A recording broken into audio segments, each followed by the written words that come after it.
Olá, senhoras e senhores, tudo bem com você? Maravilha! Senhores, eu quero conversar com os senhores sobre novas fontes do direito internacional. Bom, existem as fontes clássicas do direito internacional, que elas estão previstas no artigo 38 do Estatuto da Corte Internacional de Justiça, mas uma questão badaladíssima de prova, quando cai esse conceito fontes, joia, é o rol de fontes do artigo 38 é taxativo, ou seja, não existem outras fontes fora do artigo 38. Falso. Existem sim, e é por isso que nós temos as novas fontes, ok? Então, existem outras fontes fora do artigo 38 do ECIG? Sim, que a gente chama aqui de novas fontes. Primeira delas, atos unilaterais. Atos unilaterais são aquelas manifestações de vontade de um Estado proferidas internacionalmente unilateralmente, ok?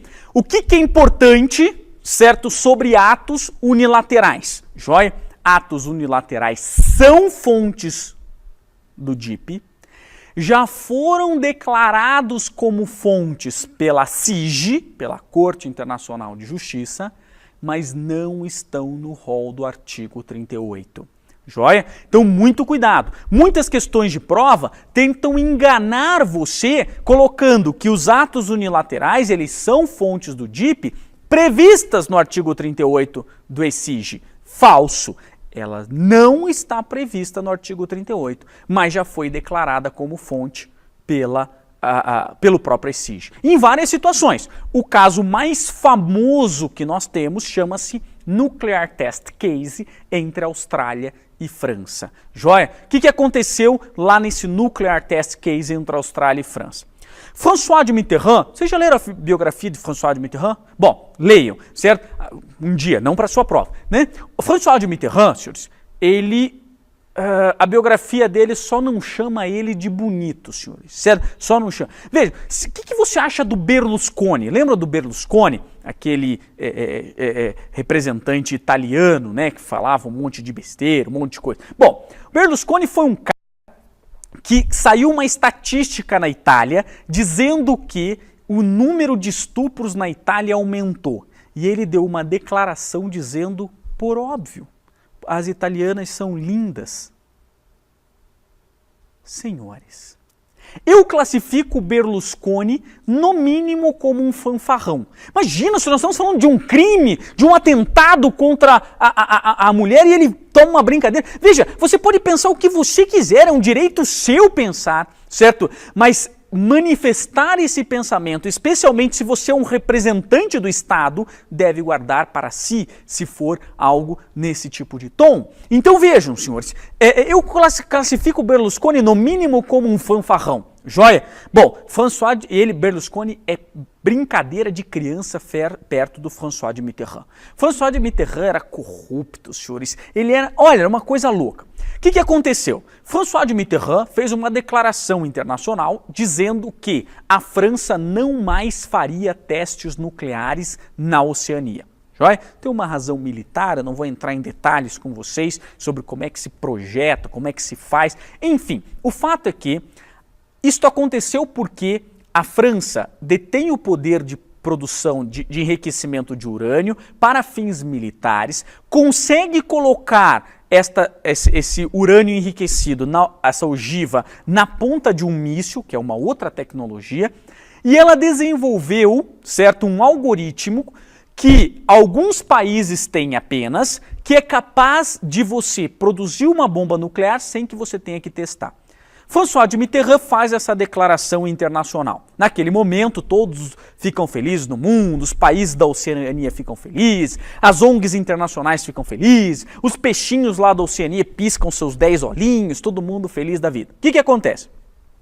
François de Mitterrand já tinha perdido a eleição para presidente francês para o Jacques Chirac. Jacques Chirac toma o poder na França, assume o poder, certo? E o primeiro ato internacional dele é mandar explodir uma bomba, fazer um teste nuclear na Oceania. Bom, isso causou uma convulsão internacional. A Austrália, então, põe uma ação, por isso que chama-se Nuclear Test Case, entre a Austrália e França. Põe uma ação na Corte Internacional de Justiça contra a França, dizendo o quê? França, você fez um ato unilateral, você ser o Estado, e isso, então, faz com que eu tenha direito de exigir que você cumpra aquela declaração. Em defesa, a França fala, eu fiz e desfaço, certo? Isso é um ato unilateral, não é fonte do DIP, e do mesmo jeito que eu declarei, agora eu estou desdeclarando, certo? Entre aspas, certo? Desdeclarando. E aí ela fez. Faz, não faz, o que decidiu a Corte Internacional de Justiça nesse caso? Entre outras coisas, o principal ponto para nós aqui é atos unilaterais são fontes, sim, do DIP, mesmo não estando no rol do artigo 38. E uma vez declarados, constituem direitos a terceiro estado. Tranquilo, senhores, sim ou não? Beleza? Fácil, médio ou difícil? Facílio. Decisões das organizações internacionais. Isso é uma crítica que muito se fala. Por que lá o ECIG não escreveu que a sua própria decisão ela era a fonte, né? A própria Corte Internacional não colocou que a sua decisão era a fonte. Porque em 1919, quando foi escrito o ECIG, lá no pacotão do Tratado de Versalhes, o direito internacional ainda estava engatinhando esse direito que cai na sua prova. Organizações internacionais, era algo muito incipiente, né? E não se tinha tantas decisões de organizações internacionais como nós temos hoje. Então, é natural que não se pensava dessa maneira. Mas hoje a gente sabe que as decisões são fontes. Agora, nós temos duas premissas em DIP. E a segunda delas é que toda decisão internacional, por mais cogente que ela possa parecer, para o Estado soberano ela é uma mera recomendação. Joia? Então, agora, no âmbito do Estado soberano, porque dentro da própria organização ela é de cumprimento obrigatório. Por exemplo, quando a OEA, Organização dos Estados Americanos, expulsa Cuba da OEA, isso é de caráter obrigatório, está expulso.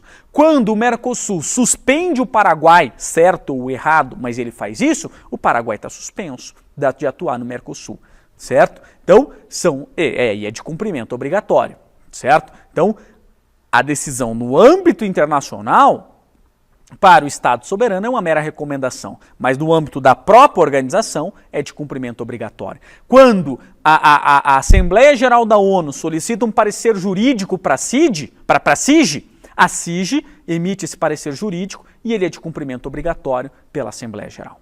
Beleza? Próximo, analogia. A analogia ela é defendida pelos autores de direito internacional do common law, que é o que, basicamente? Pegar uma decisão que foi proferida no âmbito internacional por uma situação específica e aplicar essa decisão ou essa norma a um caso análogo. Joia? Isso é de arrepiar para nós que vivemos no civil law, inclusive no direito interno. Se você pegar uma jurisprudência num caso específico e aplicar em outro caso, isso daí é de arrepiar, né? Então, nós temos inclusive regras para se fazer uma sentença. E no direito internacional isso não fica diferente. Por isso que a maioria dos autores criticam a analogia como fontes, certo? Mas a citam. E os autores do common law acham que isso é normal, ok? E defendem a existência da analogia. Tranquilo? Por fim, soft law. Muito cuidado com soft law. Soft law está na moda, senhores, certo? Muitos autores nem classificam, os autores clássicos de direito internacional nem trazem a soft law como fonte do direito internacional. Mas pouco importa o que cada um pensa, nós estamos aqui para marcar o X no lugar certo. Soft law está na moda, tem aparecido em vários editais de concurso, inclusive da FGV, joia? Fontes, aí ele coloca as fontes e escreve lá soft law. E o que é uma soft law? Porque pode aparecer na sua prova, independente da minha opinião sobre ela. Vejam, soft law, ela não é uma lei light, né? É uma lei light, eu cumpro se eu quiser. Não, soft law é uma figura normativa existente no direito internacional que não segue o rigor de um tratado internacional na sua formação. Mas como ela está escrita, ela não se enquadra em outras fontes. Então alguns autores chamam isso de soft law. Vamos com um exemplo que é mais fácil. Declaração Universal dos Direitos Humanos. Provavelmente o professor de Direitos Humanos de vocês deve ter dito para vocês que ela era um tratado. Na realidade, ela é uma resolução da Assembleia Geral da ONU. Em 1948 foi feita essa resolução, que foi aprovada praticamente por unanimidade, com uma única abstenção da União Soviética na época, porque entendeu que ela precisava de mais artigos, né? Por isso a abstenção. Ali você visualiza direitos de primeira dimensão, de segunda dimensão e de terceira dimensão, igualdade, liberdade e fraternidade. Mas você não visualiza direitos fundamentais de quarta dimensão, de outras dimensões que já se falava na época. Então essa foi a crítica da União Soviética naquele momento. Mas o fato é que alguns autores, ao olharem a Declaração Universal de Direitos Humanos, por ela ser uma resolução da Assembleia Geral, eles dizem que tecnicamente ela não é um tratado. Eu não concordo, porque se você pegar a definição do artigo 2º, inciso 1º, letra A da Convenção de Viena de 69, você vai ver que ela se enquadra na definição de tratado. Mas isso é irrelevante o que eu penso. Nós estamos aqui para marcar o X no lugar certo. E o X no lugar certo pode ser esse. Então, olha só. Alguns autores, ao se depararem com a Declaração Universal dos Direitos Humanos, eles dizem que por ela ser uma resolução, ela não é um tratado. Mas como ela está escrita, ela não é um costume, ela não é um princípio geral do direito, certo? Ela não é uma decisão de uma organização internacional, então eles classificam ela como soft law. Ela não é soft pela sua aplicabilidade, ela é soft pela sua formação, certo? Pelo rigor na sua formação, ok? Alguns autores do direito internacional, os mais clássicos, não citam a soft law e até mesmo duvidam da existência dela, joia? Mas o fato é que ela está na moda, que ela tem caído em concurso, inclusive feito pela FGV, e ela tem caído em prova e tem sido cobrada edital. Então eu não ia dormir tranquilo, né, sem contar para você que ela existe e que ela está na moda, joia? Ah, professor, eu acho que é tratado. Não se preocupe, eu também acho. Para o direito internacional público, tá? Porque no direito internacional privado, quero deixar bem claro que não existe direito internacional privado sem soft law. Vocês já ouviram falar da lex mercatória? O que é a lex mercatória? Se não uma soft law. Tranquilo? Então, bastante atenção nessas novas fontes aqui. O que é importante aí para a nossa prova, para a gente relembrar esse conceito? Primeiro, o rol de fontes do artigo 38 é taxativo? Falso, falso. Existem outras fontes que não estão no rol do artigo 38. 2. Lá falando de rol do artigo 38, lá existe hierarquia entre fontes primárias? Não, não existe hierarquia entre fontes primárias. Há uma divisão entre fontes primárias e meios auxiliares e dentro das fontes primárias não existe hierarquia. Joia?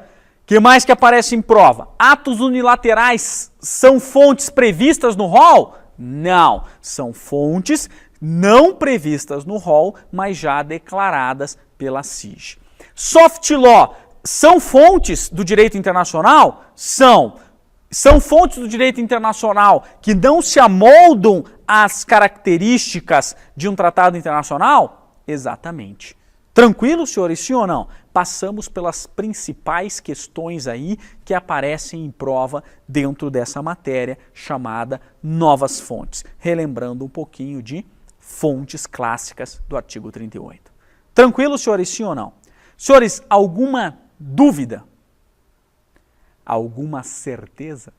O direito é feito de incertezas, senhores, essa é a grande emoção. Senhoras e senhores, muito obrigado pela atenção de vocês e eu parabenizo a todos pela busca do conhecimento. Um grande abraço para você e até a nossa próxima aula. Até mais!